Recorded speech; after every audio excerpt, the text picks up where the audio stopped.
Okay, so not that long ago, I made a video talking about that I thought that season 1 of Legend of Korra was way better than season 3, and that season 3 was honestly overhyped. And that's simply because of how bad season 2 was. And in this video, I'm literally going to go into detail on why I think season 1 is better than season 3. I'm going to start off by saying the flaws of season 1, and then the good parts of season 1, and then the flaws of season 3, and then the good parts of season 3. And then in the end, it's going to be a direct comparison of season 1 and season 3. All right, now, are we all caught up? Did you drink your water? Like, it's very funny because I'm literally making this video at like 3 a.m. Like, my sleep schedule is all messed up.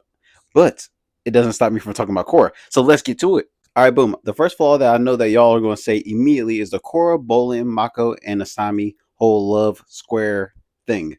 And in all honesty, it's not as bad as you think it is. It's bad, but it's not as bad as you think it is. And that's just because the show is literally just trying to find its legs and figure out what to do. But to be real, the main reason I say it's not that bad is because the way it wrapped up at the end. Korra apologized, had self-reflection, and said, "I'm sorry." Bolin, I'm sorry I hurt your feelings. I didn't mean to let things get so out of hand. But we had fun together, didn't we? I had a great time, honestly. You are one of a kind. See, right there is character development, where she's aware of other people's feelings and what her actions has caused. And that's season 1. She literally took accountability. And then she was also able to uplift Bolin. Oh, and plus at this time, Bolin and Mako are actually super interesting characters. Instead of season 3, where Mako is kind of like a toss away character. And Bolin is, Bolin, he's there. He's cool. But season 1, there was incredibly interesting where we could got a deep dive into their story and everything. And season 1 was set up perfectly to flesh those two out as characters. Oh, and also, I got another thing for those quote-unquote Korra defenders. And I'm talking about the ones that was calling me delusional or like gaslighting me and literally saying that, oh, Korra ain't never knew Bolin liked her. Yes, she did. What are we talking about? Like, she shot down his advances early on and also could tell that he had interest in her. Korra made dumb choices, but come on now, she's not slow. Like, don't y'all remember how Bolin and Korra first met? Rosa, she's with me. Yeah, I'm with him. So, you see, we're together. More like friends. Right, friends. No, I didn't mean to imply. Oh, you implied it. She literally threw Bolin in the friend zone immediately. And she also said, you implied it. AKA, she knew that Bolin was acting like he was interested in her. So she's not blind. She knew that Bolin had interest in her. Did Korra do Bolin dirty by going after Mako? Yes. Did Korra do Asami dirty by also going after Mako? Also yes. And does Pima deserve to be dragged across the entire Serpent's Pass for giving Korra that stupid advice? Also yes. But I simply say that it's not that bad simply because they was able to resolve it and everything turned out good at the end. And that was due to Korra having self-reflection, learning from her actions and consequences, talking it out, and uplifting her friend. Boom! Character development! And surprise, surprise, we are still in season 1, people. Also, a major flaw is the number 1 scene that turned almost everybody off about Korra immediately. I'm the avatar! You gotta deal with it! I promise you this, if they erased that scene completely and just showed her training, like the first episode opens up like this, then I promise you we would have a different reaction towards Korra altogether. It would have been a way better introduction to the character altogether. And of course, let's call out the 2 big elephants in the room. AKA when Korra learned how to airbend after getting her bending took, and also the ending where Amon stupidly exposed herself for no reason. The only thing I can't explain is the Korra airbending. That pissed me off. That still pisses me off. Almost as much as the Janora thing, but we'll get to that some other day. Because the bullcrap excuse or reasoning behind it, or the reason that they're explaining it, is all wrong. None of it makes sense. All of it is wrong. Like, in regards to them being like, oh, airbending is about freedom, and you needed to be free in that moment. Stop the cap. It was bullcrap. It came out of nowhere. It was Batman level plot armor. That's what happened.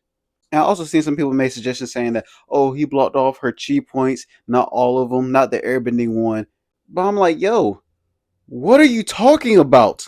Being able to bend is a literal spiritual gift. Amon bloodbending affects your body, chi, and everything.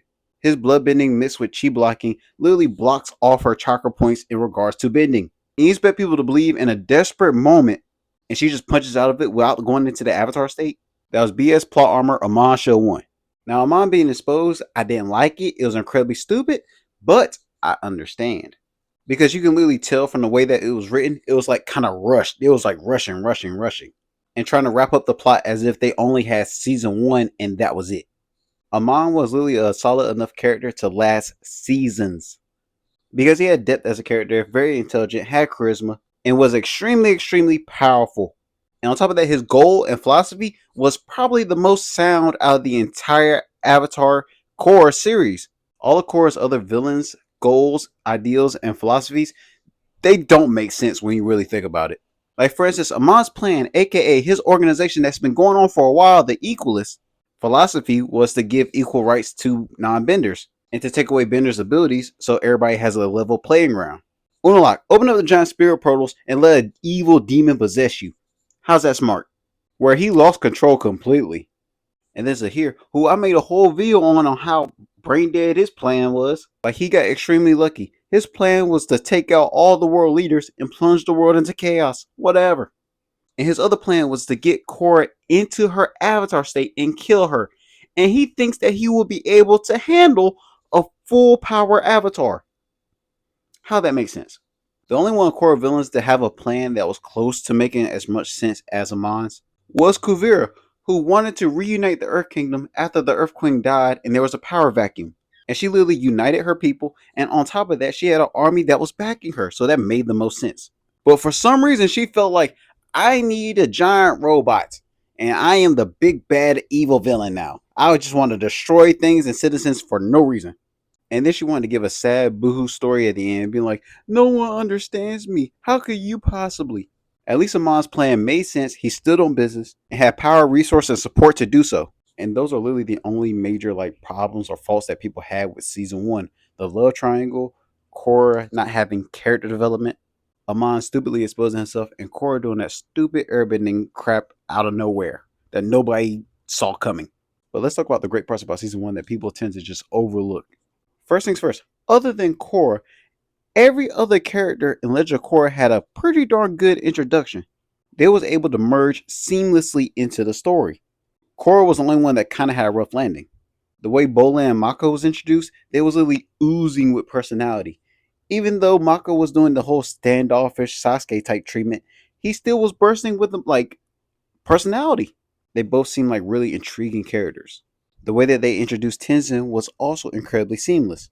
And also Ikki and Jinora and those kids, they seem actually not super annoying and seem like really enjoyable characters along with Tenzin.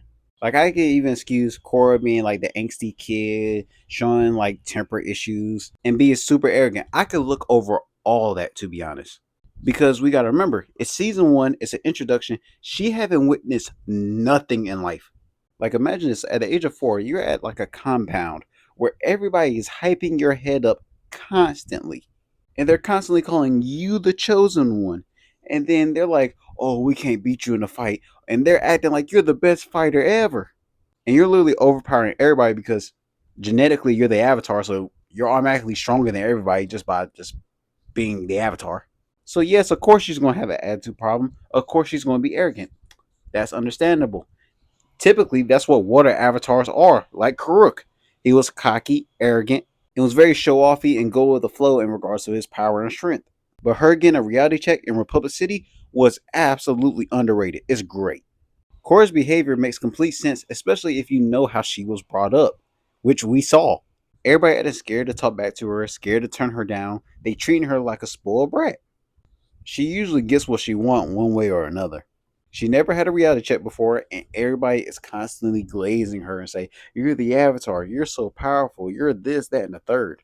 Like, this isn't a shot or an attack, but we have some women in real life that been on social media for years and been gassed up and been hyped up for years upon years upon years. But when they go into the real world, aka some parts like California, New York, Miami, or whatever, they get a reality check real quick and be like, oh wow, I guess I'm really not all that. So Korra being delusional makes sense. And since we're being equal, it's just like guys that was great basketball players in high school until they go run a quick game at a LA Fitness and there are D1 basketball players that are there and they get a quick reality check. It's like big fish in a small pond scenario. And of course, I love the Amon and Equalist storyline. Absolutely perfect. And it could have been fleshed out even more because it had a very intriguing lore behind it. Especially when you come to find out that it's just normal civilians that were trying to join up with Amon and his cause. And I do mean like everyday, regular citizens that believed in his plans and ideas. And on top of that, his disguise was absolutely perfect and fire. It was a perfect start off point for Korra to give her great character development.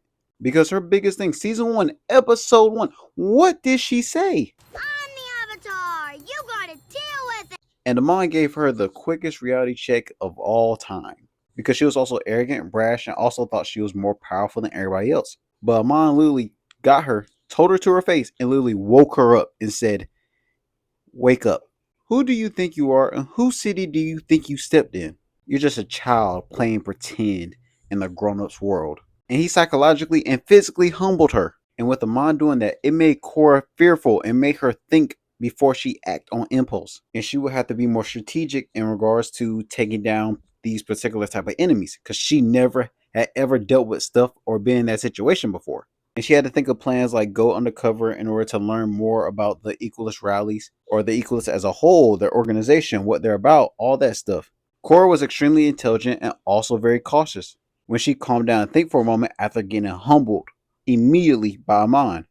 And also Korra, she couldn't tell everybody that she was going after Amon because Amon had the love of a lot of people. Like I said before, a lot of people supported Amon's idea, even the common man, which is an absolutely fire concept.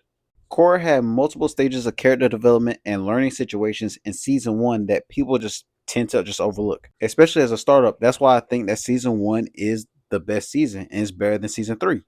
And also I feel as if season 1 literally had everything set up perfectly to like explore more in regards to Republic City and its criminal underworld, especially in regards to people like Mako and Bolin, who has a checkered past involving the Triple Threat Triad or all the whole gambling rings and all that stuff. Like there is plenty more to explore in Republic City that people just gave up on, which I understand completely because, like I said before, they wasn't sure that they was going to get another season, so they just said, "Let's hurry up and wrap it up and just like try to close this story." And then season 2 is season 2. Season 1 had like the perfect setup to make Republic City incredibly fleshed out. The criminal underworld incredibly fleshed out. Everything was about to be absolutely fire. And all the other side characters that resided in Republic City, aka Mako, Bolin, and Asami, heck, even Tenzin and Lin, we could have got more fleshed out stories about their backgrounds and childhood.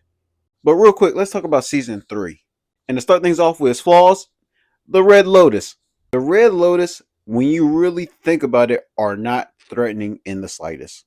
And their whole purpose doesn't even make sense. It's basically off of a whim. And in all honesty, they're not even that powerful. They're just really good at jumping people. Like let's keep it real. The Red Lotus ain't really all that. Like their whole plan and reasoning behind it is so dumb. Like it's not even like crazy in the sense of like brilliant crazy like the Joker. Like I mean like they're crazy as in like what the fuck? Like what happens afterwards? Oh, I killed the world leaders. Now I'm about to take out the Avatar when they're at their strongest. And then after you succeed here, and then the Avatar cycle starts over again, and the Earth Avatar pops up, and then what, nigga? And then what? And then what? You never think these things through. It's literally like Zahir want to be Pain from Naruto so bad. It's just that the plan is just half-baked compared to Nagato's. And on top of that, most of the shit that happened with the Red Lotus is complete luck. Like Zahir, he was supposed to get folded by Tenzin. That's before his gang came in and jumped him. And another flaw that kept pissing me off about season 3. I know Korra is, chasing, searching the airbenders, trying to bring them back and all that stuff. And everybody is spread out thin. But as soon as I got word as Korra that there is a group trying to hunt me down, I would get flashbacks and say, "What, the Equalists? Oh, hell no. I am not letting that shit go down." Because I promise you, there's a reason that we call Aang's group the gang. It's rare to catch Aang lacking by himself. If I'm Korra, I'm calling Mako, Bolin, General Iroh Jr., Lin, Suyin, Tenzin, Kaya, Boomy. We are all getting together and going after them. Man, let's jump. And if y'all blatantly lie to my face and say that that plan would not work if they were to jump the Red Lotus, stop it. Stop capping. Because Tenzin, Sokka, Tanrock, and Zuko was able to put them away. Even with Zahir not being an airbender. When he became an airbender, he got folded by Tenzin. And you're telling me with a straight face, if Mako, Bolin, Lin, Suyin, Bumi, Kaya, and General Iroh II were to jump those three that are left, it wouldn't be game over. Exactly. They would have been dealt with immediately. And another fault with season 3 is the whole Opal and Bolin relationship. It's not bad. It's just that after season 1 and 2, people are exhausted of relationships right now in regards to the core universe. But at least they attempted to give Bolin like a little bit of depth. But they ignored Mako completely, like he wasn't a character no more. And I mean, in season 3, at least we got to flesh out a character like Asami a little bit more, even though it was at the sacrifice of Mako being fleshed out. But let's get to the good parts of season 3. AKA, we start to highlight a character like Jinora and also this character Kai. The way he was introduced and brought in, excellent. Very seamless. And on top of that, Kai and Jinora's relationship, probably one of the best ones out the entire core series. And also in season 3, we're introduced to characters like Suyin and their whole civilization utopia of metal benders, which in my opinion should have been fleshed out a little bit more, even though it kind of felt like a little pit stop and then they just hop right back out. But nonetheless, everything that involves Suyin family and their whole metal bending utopia was pretty darn excellent. It was very suspenseful and very dramatic. It was great. Plot twist, turned out to do a line, he got away, and like all that was absolutely great. Like season 3 gave the series a chance to slow down for a moment and start to enjoy like the little moments. That's where most of the funniest moments happen in season 3. In season 3 of Korra, their literal only job is to save the series from season 2. That's all their job was. They didn't have to do too much, and they just had to do just enough. That's it. That was literally their one job. It's the equivalent of somebody asking you, hey, if you and your friend are running away from a bear, all you have to do is literally run faster than your friend and you will live. And Zahir, as a villain, he had the easiest job ever. Just don't be Unalaq. Unalaq literally being obviously and visibly evil and barely hid his motives. Meanwhile, Zahir, on the other hand, masterfully managed to hide his emotions, hide his ulterior motives, and he was able to infiltrate the group. And then on top of that, Zahir was low-key kind of mysterious. Way more than Unalaq. Unalaq was just creepy and was just like, I just wanted to destroy everything just cuz. And now I'm a big giant kaiju that you think the Power Rangers will fight. Like Zahir, on the other hand, he had a plan. Damn it, a halfway baked plan, but it's a plan nonetheless. Unlike Unalaq, Unalaq just came in on some hostile takeover type junk. Lily insulted Korra's father to her face and Lily talked John to everybody and managed to convince her and then caught her lacking, and then his plan somehow worked to open the portals. Like, what? Zahir was simply like, yo, I want to take out the world leaders. I want to have chaos. It is what it is. And I respect that way more than Unalaq. And of course, season 3, like every other season of Korra, they have the excellent fight scenes and choreography. I mean, it's Korra. That's one thing nobody ever talks bad about in Korra is the fight scenes. So they're going to have great fight scenes. And on top of that, Zahir has somewhat of an interesting story where he had a love relationship with Pli. And of course, this is a season where we see the most confirmed bodies out of all Legend of Korra, which changed the tone of the show. Now for season 3, I understand completely if y'all say that it's y'all favorite season. Because literally that's where everything shifts, aka the change. That's what the book is called. Because niggas during this season was catching bodies. Confirmed. Him, her, him, bodies! And on top of that, you have somewhat intriguing and a little bit of a complex villain in Zahir who's better than Unalaq. So of course you're going to be like, season 3 is the best. And that's simply because season 3 felt more like the adult show that Korra was trying to be. Because it was trying to appeal to an older audience. But let's get one thing straight. It's not better than season 1. It's not. Season 3 is just an absolute solid rebound from season 2. If they wiped out season 2 altogether and it went from season 1 to season 3, I promise everybody will be looking at the Red Lotus and Zahir and the Red Lotus a lot differently. Okay, quick comparison time. Which one is more of a threat? The Equalist versus the Red Lotus? Equalist. Easy. Easy. First off, the Equalist rally had way more support than the Red Lotus, to the point where they was recruiting people basically on the daily. And on top of that, they wasn't scrubs. They was powerful, and they put the fear of God in everybody. And I'm not talking about just Amon. I'm talking about it be low level chi blockers, Equalist chi blockers that be a problem. If I can send a small group of my henchmen to go capture the Avatar, the so-called most powerful person in the world, and they be able to capture her no problem, and they are in front of me powerless, unable to do something, yeah, the Equalist group is more of a fucking threat. And that's a ragtag team of non-benders turned chi blocker soldiers. Meanwhile, the Red Lotus, when everybody is a bender now, barely managed to capture Korra easily. And to be honest, it still wasn't easily because they still had to fight on their way out. It really makes you think, who was the actual ragtag team and group, and who was the actual professionals? Or better yet, to ask, who was more of a problem off rip? Let's ask Tenzin, who is he more worried about? Zahir or Amon? Let's be real. Amon, in all honesty, was about to end the entire airbending culture right there, right then. He was going to permanently chi block them, and it was about to be game over. And he also took down a person the likes of Lin. Took her bending. Gone. Meanwhile, the Red Lotus. Ooh, you took the breath away from a non-bender that's the Earth Queen. Whoa. Like, I'm not giving him props for killing somebody that probably never been in a fight a day in her life.